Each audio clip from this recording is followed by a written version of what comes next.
Okay. Okay, I'm recording. Don't talk about her. She might hear us. Hi, Lakeland. Okay. I doubt she will. Okay. If you watch this, Lakeland, please call Kalia out for saying that you wouldn't watch this. Okay, so it might seem like in this lesson that we go backwards. The reason it might seem like that is because you've already learned 1, 2, 4, and 6. So actually, we are going backwards. So these definitions, arcs and chords, you already know what that is. Okay, remember an arc is the outside arc of a circle, and a chord is a straight line through a circle, and both of its endpoints are on the outsides of the circle. Okay, so those are just two definitions that you actually already know. The main point of this lesson is this. In a circle, if you have two minor arcs that are congruent, you have two minor arcs that are congruent if and only if their chords are congruent. That's the main point in like 20 words. Okay, so let me say that again while looking at this example. Remember these little dashes when we were talking about triangles? We used to say rainbows and dashes. Remember that? Yeah. Okay, well this dash is the same as this dash, which means arc DC is the same as arc AB because they both have one dash. So if they both have one dash, then what that means is this chord, which is DC, chord DC is congruent to chord AB. So if the arcs are the same, then the chords are the same. And if you wanted to solve for x, you would just take that chord and set it equal to the other chord.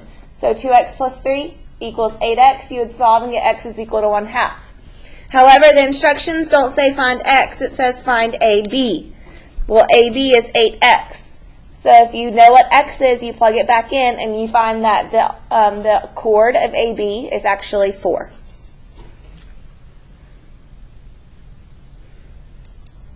Yeah? That's everything you need to know about the first page. Now, don't look at the back yet. You might get a headache. Just don't do it yet, even though I just made you.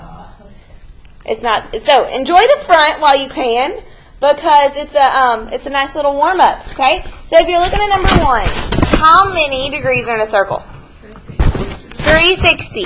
And this has a dash and this has a dash, which means this arc is the same as this arc. Yeah? Well, if you start with 360 degrees, subtract the ones you know, which is 64, and that leaves you with what? Well, so we have 296 degrees to split evenly between two arcs. So if I want to find just one of those arcs, I need to divide this number by 2, and you get x is equal to. Thank you.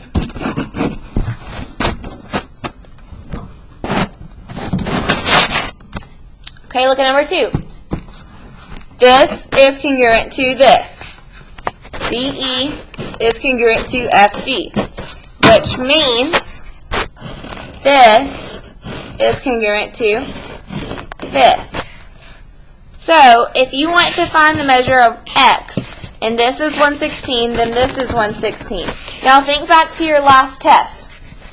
Is this arc going to the middle of the is this angle going to the middle of the circle or to the outside? If it's in the middle, then they're both the same. So x is equal to. Okay, now let me ask you this. That's the answer. But what if this angle was pulled back? If I could pull a bungee on it, like a air balloon launcher or a water balloon launcher. If I could pull it back and put it on the end of the circle over here, and this is still 116, how would I find that angle? Divided by 2. Okay, so don't forget the difference between those two. If it's in the middle, they're the same. If it's on the outside, you have to divide by 2. Okay? Will you go ahead and try? These are all very, very similar. Will you just try the rest of these on this page for me? 3, 4, 5, 6, 7, 8, 9. Go. Go for it. Those units on the long board? The chord is 4 and the chord is 4. Okay.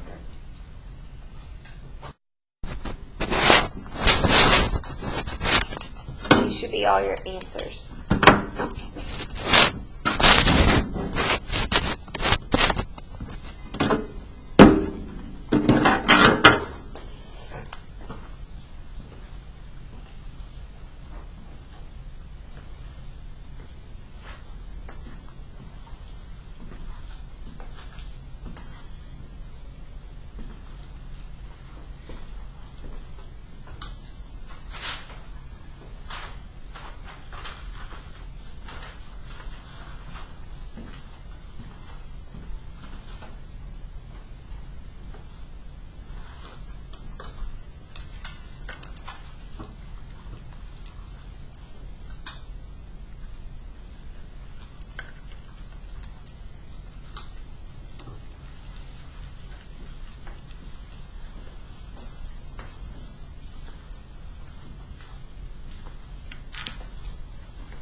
Make sure to check all your answers.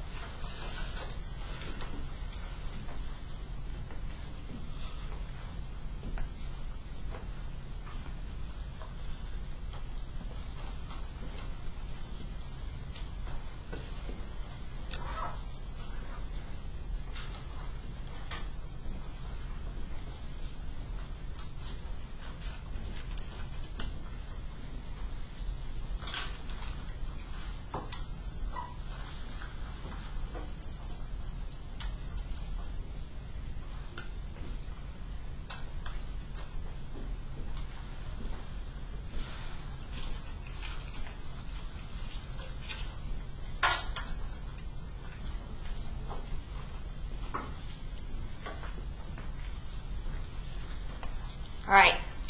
Are good? Okay, let's flip to the back. That was the fun stuff.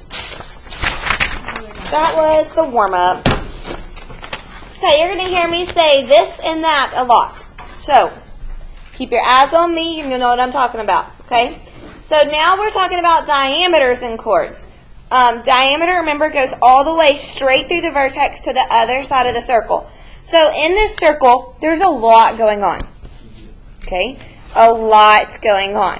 And if at any point you lose me, everything I say will be in here. Okay? But I'm going to try to say it in normal people terms, because this is fancy to me. Okay. If there is a chord, aka a radius or a diameter, if there's a chord right here, chord AB, and it is intersected by a perpendicular line, yes? Then it makes this congruent to this. If it is intersected by a perpendicular line, it makes this half of the chord congruent to this half of the chord, aka it bisects it. Okay? Well, if this AX is congruent to XB, then this arc is congruent to this arc.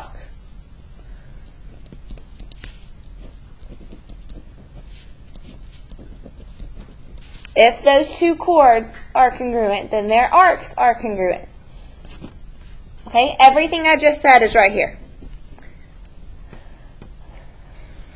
Okay? If O to X is congruent to O to Y, is that the radius? Is O to X or O to Y the radius? No. Be very careful. You'll be very tempted to say yes, because it cuts it off. That's not the radius. The radius is O to W and O to Z. Okay? But if this is congruent to this, then it makes this whole AB congruent to this whole RS. So if these two pieces right here are congruent, then the whole chord is congruent to the whole chord. Everything I just said is right here.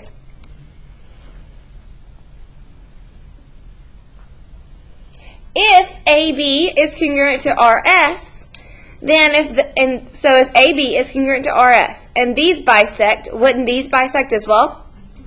Therefore, if RY is congruent to YS, then RZ must be congruent to ZS. Yes?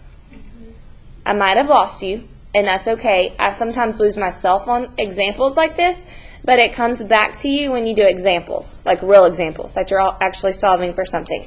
Okay, so let's look at example right here. In this triangle, or in this circle, you have a triangle. And you know it says CD is perpendicular to OE, which means CE is congruent to ED. So it tells you that the whole thing, CD, the whole thing is 24. So that makes this 12 and this 12. You're wanting to find OE. Is there any other important information that they told me?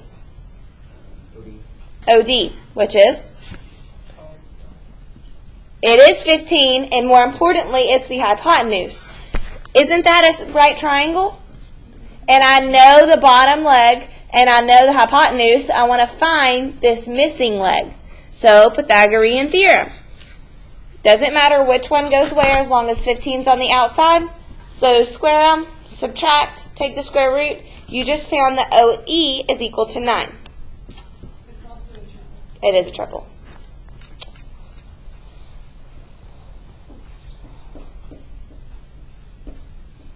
Okay? Alright, let's keep practicing. In this one, in circle P, the radius is 13. Which one of those is the radius? Q to P. Okay? Find each measure to the nearest hundredth. RS is also equal to 24. Well, if it's perpendicular bisecting, which it is, and the whole thing is 24, then what's R to this T? 12, which makes this other side 12. Okay, so what's the answer to number 1? Because it's just RT, so RT is 12. Okay, what's PT?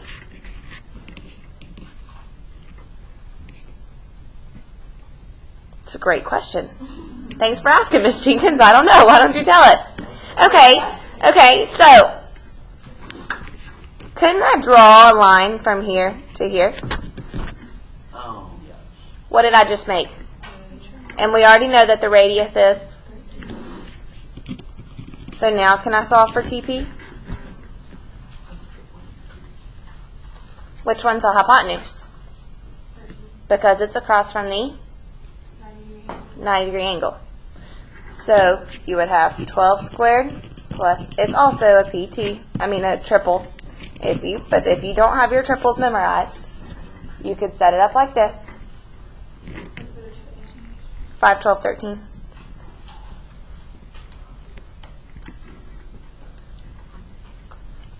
You would get 144, 169. So subtract, you'll get x squared is equal to 25. Take the square root, you would find that PT is equal to 5. This is hard to me because I don't like drawing things that aren't there already. I like for everything to be there. I don't like drawing extra things. There's enough going on. Why couldn't they have just drawn another radius? Because that's not how the world works. Everything in life isn't handed to you, right? That's why you snatch it. That's why you snatch it? Yes. Well, that car dealership didn't let me snatch those new brakes I needed on my car this weekend. And I would have much rather spent that money on some new shoes. But my husband said that in order to go to the shoe store, you have to be able to stop. And if I don't have brakes, then I can't stop. Okay? Alright, so what was the radius again? 13. That's from here to here as well, right? So if that whole thing, I'm going to draw this out again. If this was Q to T to P, and Q to P was the radius, and it was 13, and I just found TP, and it was 5, what's QT?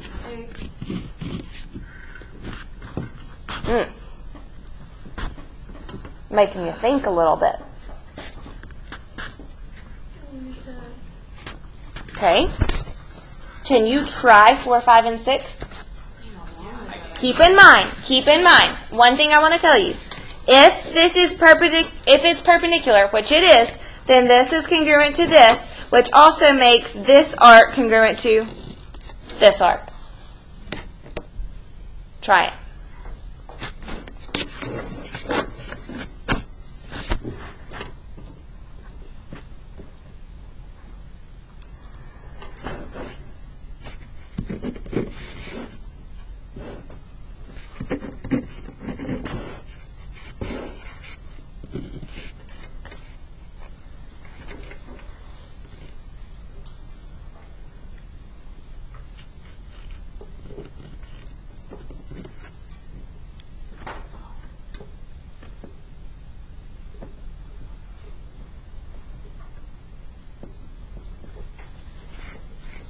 You might have to draw something. What side do you draw? I would draw it right here.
How's it coming?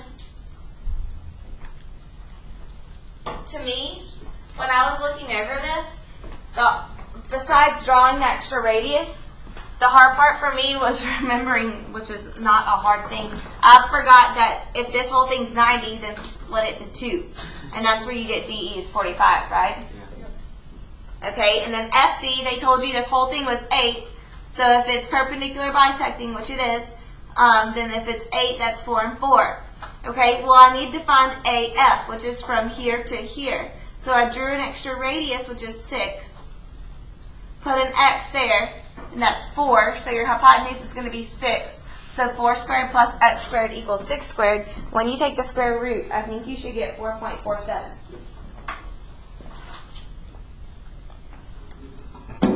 Okay. All right, let's look down at 7 and 8 as our last two before I let you start on your practice.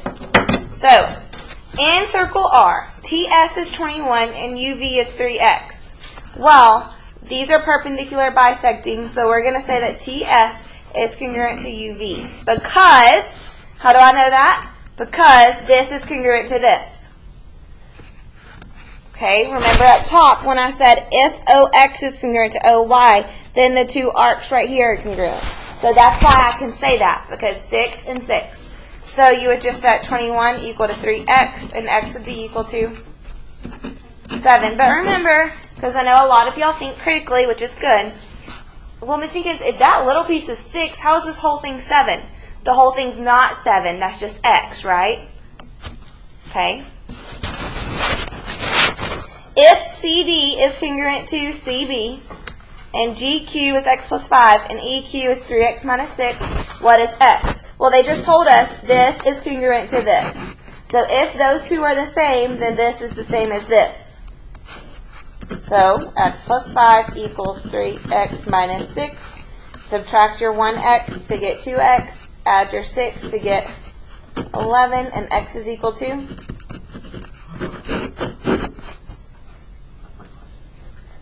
Okay? If you flip to the back page, your homework is everything down the left-hand side. I like that because it gives you a little bit of everything. If you just said 1 through 6, you'd miss the whole bottom half. So we're going to do 1, 3, 5, 7, 9, 11, and 13. 1, 3, 5, 7, 9, 11, 13.